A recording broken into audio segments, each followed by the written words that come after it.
الرحيم إنا لله وإنا إليه راجعون marka hore waxaan u taasi tiiraanyo leh u dirayaa dadkii u geeriyooday magaalada Taleex ee ku xasuuqeen dambiilayaasha Puntland jooga uu koow ka yahay Faroole Cabdisamed Axmed Karaash iyo kuwa kale oo siyaasiyiin isku sheega oo baarlamaanka ku jira oo siyaasadda ku jira oo dambi ka galay dadka deegaanka reer Taleex ee reer Khaatub aad baan uga xumahay oo ay nasiib darro u tahay kuwii maatada iyo caruurta ku soo xasuuqay magaalada Taleex inay maanta haddana shacabka looga tumo magaalada Garowe oo lagu soo dhaweeyo waxaa nasiib darro ah waan hore u soo jirin lama maqal iyo lama arag in dambiilayaasha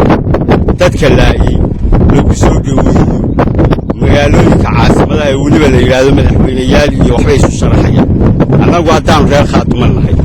isimada iyo guurtidayadu waxay cadeeyeen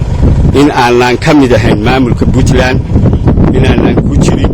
in aanan waxba la qaybsanayn cidna ma jirto waxaan u sheegaynaa ninka dambiilaha ee maanta Garowe iska sharaxayo annaga ma matashid ninka soo dhaweynayo dambiilahana waxaad ogaataa inaad la dambi tahay waxaan u sheegaynaa caalamka dambiilayaasha inaan laga hadlin in la dabagelayo in caalamka meel walba la ogeysiinayo Soomaalida waxaan ogeysiinayaa dawladda federaalka ahba waxyaalaha ka dhacaya degmada Taleex inay indhahoodu eegaan oo ay ka hadlaan waxaan aad iyo aad u xunnahay ra'iisul wasaaraha cusub ilaa imka kama hadal xasuuqii Taleex ka dhacay kama hadal